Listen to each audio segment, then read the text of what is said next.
ಎಲ್ರಿಗೂ ನಮಸ್ಕಾರ, welcome back to my channel. ಇವತ್ತಿನ ರೆಸಿಪಿ ತುಂಬಾ ಸಿಂಪಲ್ ಆ್ಯಂಡ್ ವೈರಲ್ ಆಗಿರುವಂತಹ ಗಾರ್ಲಿಕ್ ಎಗ್ ರೈಸ್ನ ಮಾಡ್ತಾಯಿದ್ದೀನಿ. ಅಂದರೆ ಬೆಳ್ಳುಳ್ಳಿ ಎಗ್ ರೈಸ್ನ ಮಾಡ್ತಾಯಿದ್ದೀನಿ. ತುಂಬಾ ಸುಲಭ ಇದು ಆ್ಯಂಡ್ ಟೇಸ್ಟಿ ಕೂಡ ಸಖತ್ತಾಗಿತ್ತು. ಸೊ ಬನ್ನಿ ರೆಸಿಪಿ ನೋಡೋಣ. ಮೊದಲಿಗೆ ಒಂದು ಮಿಕ್ಸಿ ಜಾರ್ಗೆ ಒಂದು ಬಿಳಿ ಉಳ್ಳಗಡ್ಡೆಯಷ್ಟು ಬೆಳ್ಳುಳ್ಳಿನ ಸಿಪ್ಪೆ ಸುಲಿದು ಹಾಕ್ಕೊಳ್ಳಿ. ಹಾಗೆ ಖಾರಕ್ಕೆ ತಕ್ಕಷ್ಟು ಒಣಮೆಣಸನ್ನು ತಗೊಳ್ಳಿ. ನಂತರ ಅರ್ಧ ಟೀ ಸ್ಪೂನಷ್ಟು ಜೀರಿಗೆ, ಸ್ವಲ್ಪ ಅರಿಶಿನ ಪೌಡರ್ ಹಾಕ್ಕೊಂಡು ರುಚಿಗೆ ತಕ್ಕಷ್ಟು ಉಪ್ಪನ್ನು ಹಾಕ್ಕೊಂಡು ಇದನ್ನು ತರತರಿಯಾಗಿ ರುಬ್ಕೊಂಡ್ಬರಬೇಕು. ನಂತರ ಒಂದು ಬಾಣಲೆಯನ್ನು ಇಟ್ಟು ಅದಕ್ಕೆ ಒಂದು 2 ಟೀ ಸ್ಪೂನಷ್ಟು ಎಣ್ಣೆನ ಹಾಕ್ಕೊಂಡು ಸ್ವಲ್ಪ ಕರಿಬೇವನ್ನು ಹಾಕ್ಕೊಳ್ಳಿ. ಫ್ಲೇವರ್ಗೆ ಸಖತ್ತಾಗಿರುತ್ತೆ. ನಂತರ ನಾವು ಇಲ್ಲಿ ರುಬ್ಬಿಟ್ಕೊಂಡಿದ್ವಲ್ಲ ಆ ಒಂದು ಮಸಾಲೆನೇ ಹಾಕ್ಕೊಂಡು ಒಂದು 2 ನಿಮಿಷ ಇದನ್ನು ಚೆನ್ನಾಗಿ ಫ್ರೈ ಮಾಡ್ಕೊಳ್ಳಿ, ಹಸಿ ವಾಸನೆ ಹೋಗೋವರೆಗೂ.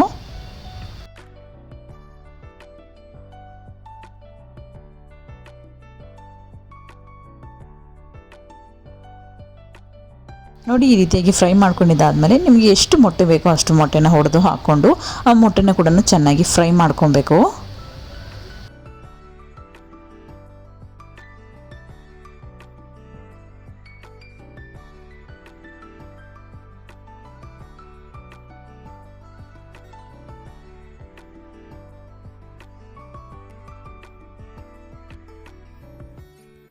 ನೋಡಿ, ಮೊಟ್ಟೆ ಇಲ್ಲಿ ತನಕ ಫ್ರೈ ಆದಮೇಲೆ ನಂತರ ನಾವು ಬಿಸಿಯನ್ನು ಸೇರಿಸ್ಕೊಂಡಿದ್ದಾದಮೇಲೆ ಚೆನ್ನಾಗಿ ಒಂದು ಒಳ್ಳೆ ಮಿಕ್ಸ್ ಕೊಟ್ಟು ಸ್ವಲ್ಪ ಕೊತ್ತಂಬರಿ ಸೊಪ್ಪನ್ನ ಹಾಕ್ಕೊಂಡ್ರೆ ನಮಗೆ ಇಲ್ಲಿ ಗಾರ್ಲಿಕ್ ಎಗ್ ರೈಸ್ ರೆಡಿಯಾಗಿ ಹೋಗುತ್ತೆ. ಬೆಳಿಗ್ಗೆ ಬೆಸ್ಟ್ ಆ್ಯಂಡ್ ಈಸಿಯಾಗಿ ಮಾಡುವಂತಹ, ಹೆಲ್ದಿಯಾಗಿ ಮಾಡುವಂತಹ ಬ್ರೇಕ್ಫಾಸ್ಟ್ ಇದು.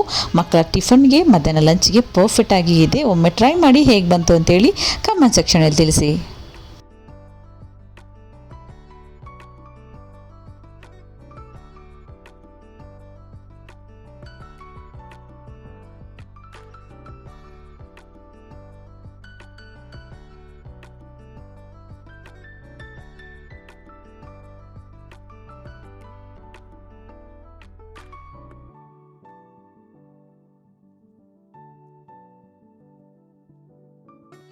ಸೊ ಇದಾಗಿತ್ತು ಇವತ್ತಿನ ರೆಸಿಪಿ. ಇಷ್ಟ ಆಗಿದ್ದಲ್ಲಿ ಲೈಕ್ ಮಾಡಿ, ಶೇರ್ ಮಾಡಿ, ಕಮೆಂಟ್ ಮಾಡಿ. ವಿಡಿಯೋನ ಸ್ಕಿಪ್ ಮಾಡದೆ ಪೂರ್ತಿಯಾಗಿ ನೋಡಿ ಸಪೋರ್ಟ್ ಮಾಡಿ ಗೈಸ್. ಮುಂದಿನ ವಿಡಿಯೋದಲ್ಲಿ ಸಿಗ್ತೀನಿ. ಅಲ್ಲಿ ತನಕ ಥ್ಯಾಂಕ್ ಯು, ಟೇಕ್ ಕೇರ್.